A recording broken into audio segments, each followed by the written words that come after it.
Last time on Barcelona transfer news. In due time. Just remember, before the season starts, we will have Nico Williams. I can guarantee you that. We will have Nico Williams.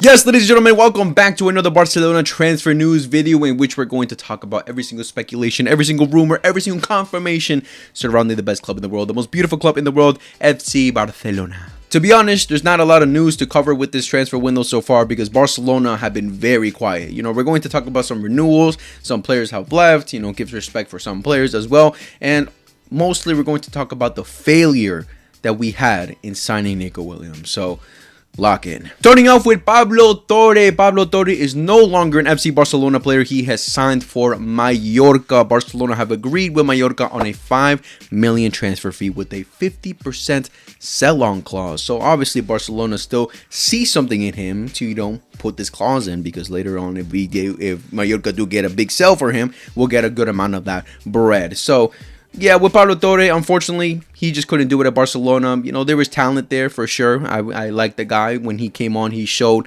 little moments where he definitely could showcase that talent someday for Barcelona. But I guess Hansi Flick didn't really trust him. All of last season, he really didn't trust him at all. He played a couple games, and, you know, some games he performed, and some games he really didn't. So it was clear that his time at Barcelona was done, that he wasn't going to get those minutes he definitely wanted, especially when you think of the likes of players that are already in his position, playing the number 10, like Fermin, Dani Olmo, maybe Rafinha going into next season. We'll see what happens. But yeah, Pablo Torre's time at Barcelona is done. All we can say is wish him luck, and let's see if he bangs it out later in the future, because he's still very young. So let's see what he's got in store for his career. If you're an Araujo hitter and you wanted him out for this transfer window, guess what? It's not going to happen, because his release clause has now increased from 60 million to 1 billion. It's impossible for him to leave now. He will be a Barcelona player going into next season, which I expected. I never expected him to leave. The only real link that we ever had with him leaving Barcelona was with Juventus, who were keen on making a move with Araujo. But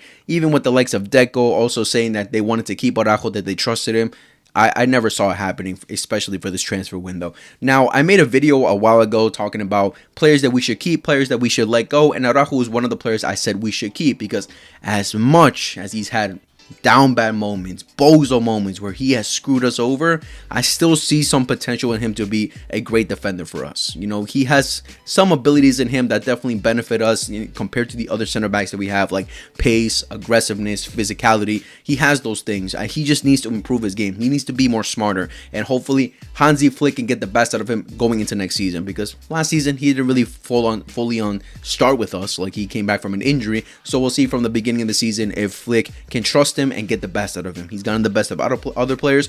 Maybe he can do the same thing with Araujo, but I have no problem with him staying. He'll be with us for the next coming years, and yeah, we'll see what happens with him. So special news, Ivan Rakitic has decided to hang up his boots and retire from the beautiful game. Ivan Rakitic, a legend of the game, a legend for Barcelona for sure, because he was part of that squad to last bring us happiness back in 2015 under Luis Enrique, scoring in that final as well. He will always be remembered for that. So all we can say to him, you know, as much of a technical beast he was, as much of a leader he was as well, he was probably an underrated player for sure. I don't think he's gotten a much appreciation that he probably deserved, but all we can say to him is thank you and good luck. So more cool news that is specifically dropped today of the making of this video. Lamine Yamal is finally officially our new number 10. He will be taking the reins of that special iconic number, and we'll see what he will be able to do with that number. We obviously saw that Ansu Fati couldn't handle it. He couldn't do it. It was just too much for him. We'll see if it's going to be the same thing with Lamine Yamal,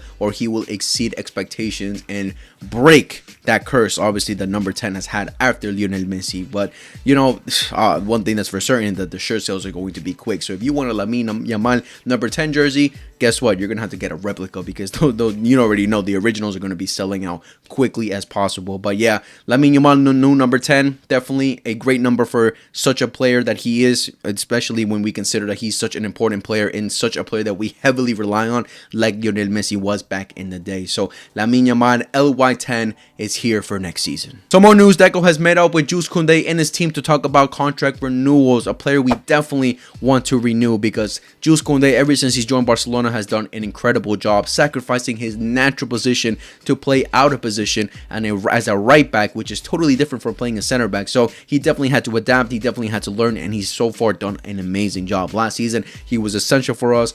Towards the end, when we missed him, it was clear why we missed him, because he was such a great right back who was adapted so well going forward, attacking, and also defensively. Again, just having the awareness of playing as a right back is completely different from playing as a center back. So kudos to him for so much that he sacrificed since joining Barcelona, and definitely an essential part for us in the future as well. Hansi Flick loves him, we all love him, so get this renewal done quickly, Deco. Don't fail us. Koundé must stay at Barcelona. Alright, now on to the major news that I have been avoiding for these last couple weeks. This information's been out for a while now. All of you guys know the situation, but it is still very confusing. And so far, mid-July, the way that Barcelona have been acting in this transfer window is so confusing and so worrying. It's worrying because one thing that's for certain that I've been saying all throughout last season, that we needed to make reinforcements, not only to have good squad depth, but also to make rotations and give competition to other players. We can't have them just be full on secure that they're going to play every single game, that they don't have to compete with other players because they're the best, that they're the best in the position that we currently have. They need competition, but definitely for rotation. Depth. We saw how the end of last season ended, where the likes of Jules Koundé, the likes of Alejandro Balde were out. They were key important players for us, and they were out, and that could definitely be the fault as to why we couldn't get it over the line with the Champions League. Obviously, domestically, we did amazing, but in the Champions League, we could have done it. We could have done it. We could have reached that final, but we saw why we didn't. Squad depth matters. But the other position that I was definitely wanting to prioritize for the next season was a left winger. If it was not going to be a striker, because as much as Lewandowski had a great season last season, we definitely knew his time is coming to an end. Next season, or this upcoming season, is the last season for Barcelona. After that, he's going to have to leave. But if it wasn't a striker, it had to be a left winger. It had to be a left winger, because one thing that's for certain is that we cannot rely again fully on Lamine Yamal to save us. We cannot depend on an 18-year-old to save us every time we're desperate to create a chance, we're desperate to win a game. We cannot rely on him, because if we fully rely on him, then guess what? All the pressure is going to be on him. He's still a young player, and teams can figure that out. Teams can easily figure that out, that, hey, we're nullifying every other position on the pitch. They're just going to switch it to Lamine Yamal to do something. Let's just cover him, put 5 people on him. As much as he can handle 2, 3, 4, 5, 6, come on. Let's not be ridiculous now.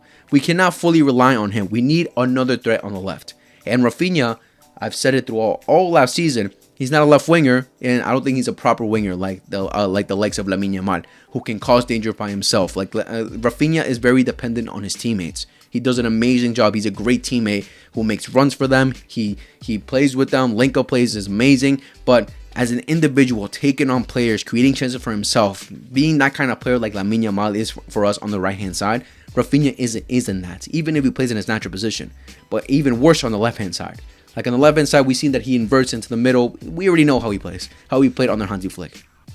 We need another threat on the left, and we cannot fully depend on Alejandro Balde. Because if Alejandro Balde goes down, because Balde, as much as a great player that he's could turn out to be, and that he has been under Hansi Flick all of last season, he's also a player that's been prone to injuries. He's been getting injured a couple of times now with Barcelona. So if he's out, what other threat do we have in the left? Nothing.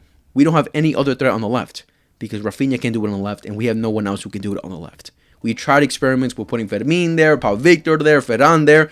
They can't do it. So we needed a left winger. All this transfer window, the main news that's been coming out that Barcelona wanted to prioritize was Luis Diaz. Deco loves Luis Diaz. He wanted to bring in Luis Diaz. We were all confused as to why. Signing a 29-year-old for a big fee makes absolutely no sense. All right. Then boom, out of nowhere, we get hit with Nico Williams wants to come to Barcelona. Obviously exciting news, because out of last season, the season prior, we were trying to get Nico Williams, but he decided to stay. He wanted to stay.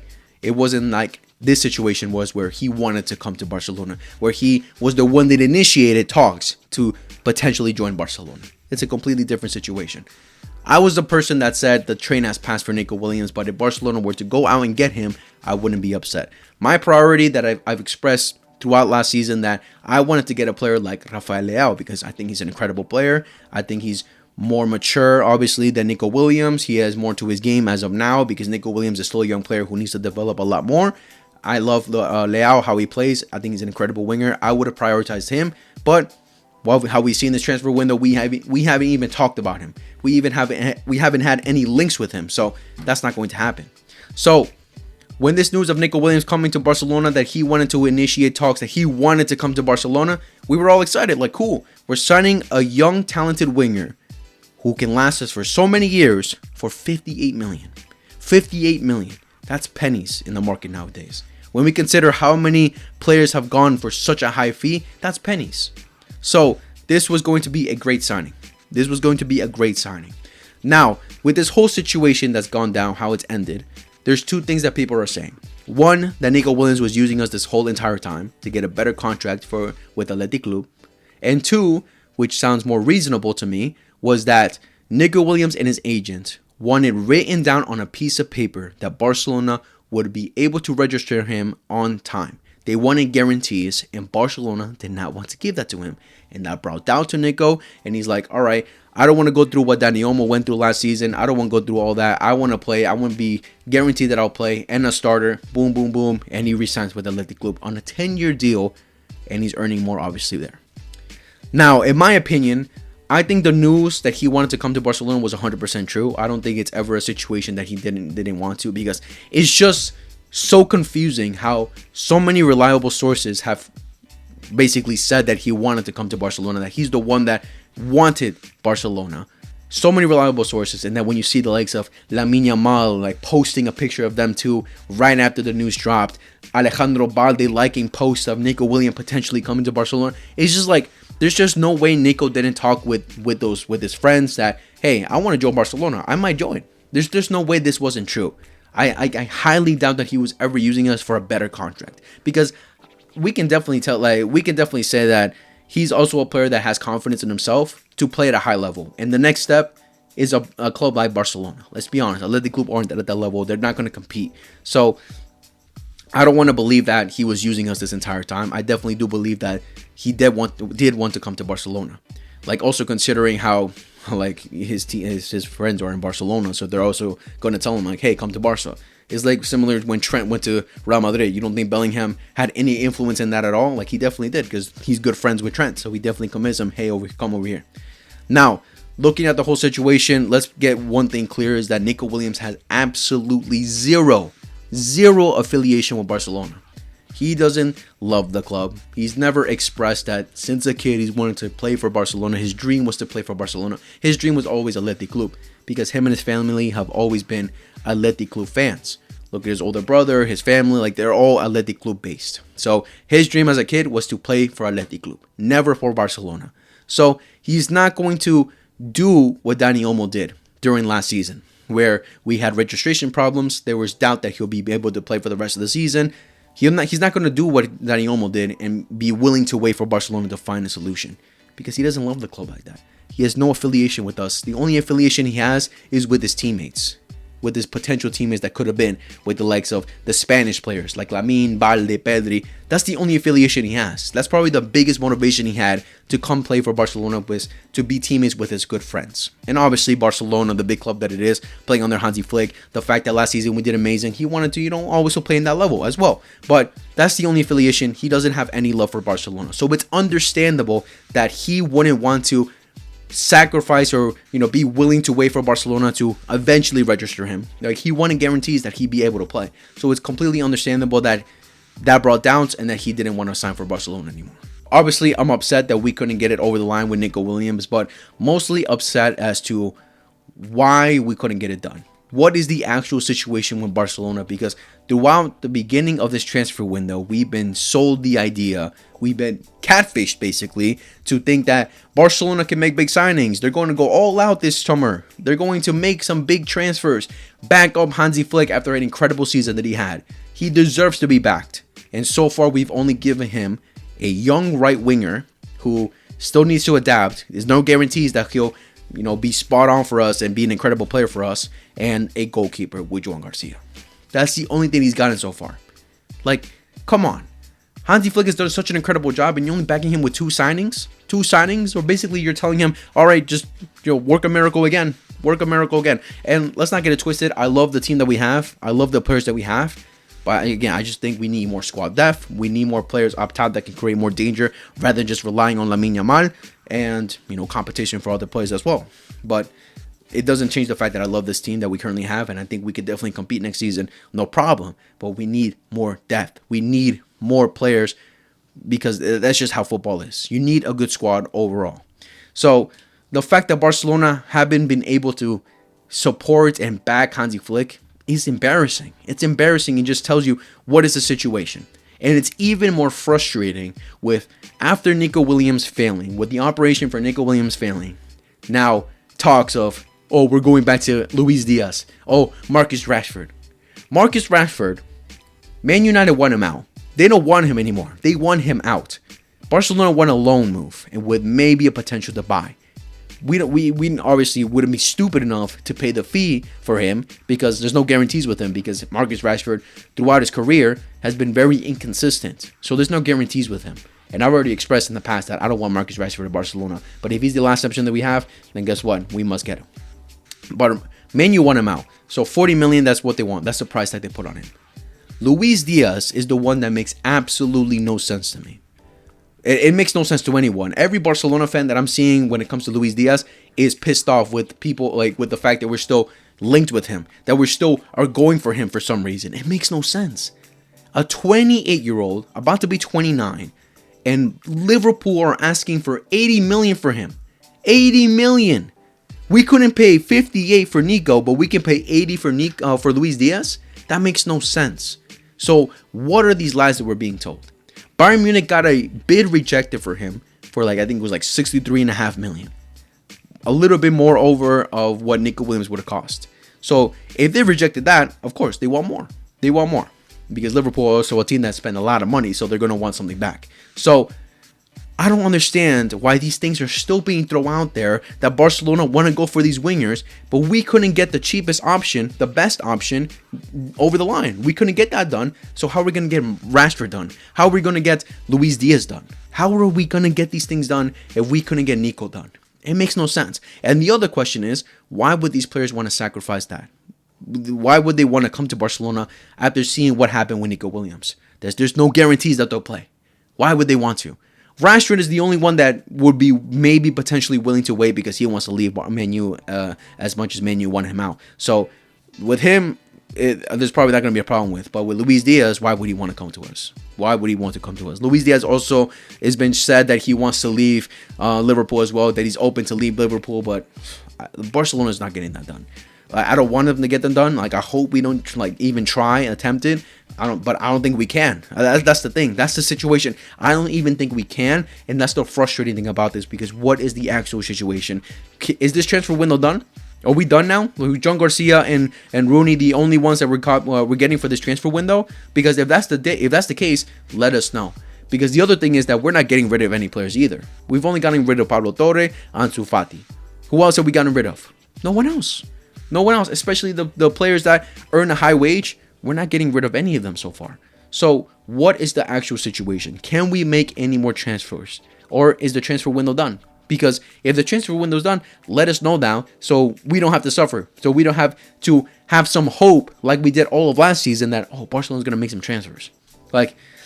It's so frustrating at this point. I don't know what the situation is. It's not been clear at all. Even reliable sources that we consider reliable, who I don't fault the reliable sources. I don't fault these journalists, because I think it's more of the club not full on giving out the right information of what the situation is. But at this point, I'm just so I don't want to believe anything. I don't want to believe anything at this point, especially when it comes to wingers. If I start seeing Leao's name throw out there, Luis Diaz, Rashford, I'm not going to believe any of them are coming to Barcelona until we actually get it done. at this point, I'm not going to believe any of it because the situation is so confusing and there's no guarantees that Barcelona can actually do these kind of transfers. Overall, when it comes to Nico Williams, I'm upset that we're not going to be able to get Nico Williams because he would have been a great player for Barcelona, not only because he's a talented winger, but also the fact that he, you know, is good friends with most of our squad, with most of our team, with a lot of his national team teammates. So it would have been great link-up play. It would have been great chemistry already for him joining Barcelona immediately. So it's unfortunate. But the more unfortunate thing is, you know, obviously he's stuck at Athletic Club now for 10 years. He signed a 10-year deal where he's going to be earning 10 million a year, you know, more than the personal terms that he agreed with Barcelona. You know, that's another thing. We agreed personal terms with him, so we definitely wanted to come to Barcelona. We wanted to sign him for 6 years, I think, and give him 7 million a year. Now with the Athletic Club, he signed for 10 years, and he's earning 10 million a year within a 100 million release clause. So for him to resign that kind of contract, which is an amazing contract for a player for Athletic Club, for him to resign that kind of contract, it shows that he probably has confidence in himself to show such a level with Athletic Club that a team later in the future will be willing to pay that 100 million release clause for him to take his career to the next level. Maybe Barcelona in the future, but as of now, I don't see any future with him in Barcelona.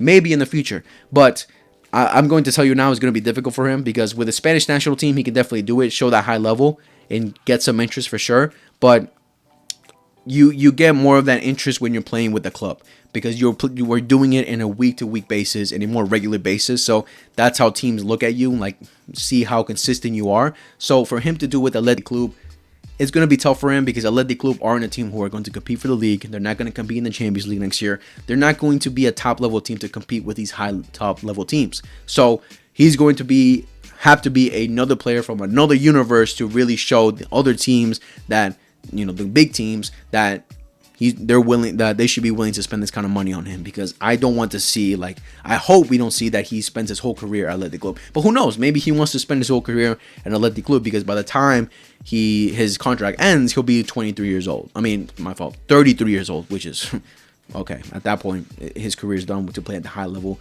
with any other big team. But yeah, we'll see what his future holds. We'll see if he, you know, makes a big transfer move later in the future. But as of now with Barcelona, it's completely over. But yeah, guys, that was the video for today. Let me know down in the comments below what you guys thought about the video. What do you guys think about Barcelona's transfer window so far? Did you think we were going to do better, or is it done? We failed. We have not backed up Hansi Flick the way that he needs to back up, because that's exactly how I'm feeling. We definitely failed this transfer window, and I feel bad for Hansi Flick the most with this whole situation. But yeah, let me know what you guys think down in the comments below. Make sure to like, subscribe, favorite, hit the notification bell for every time we upload shit at your friends who love football, and I'll see you guys in the next video whenever that is. Much love, take care, and peace.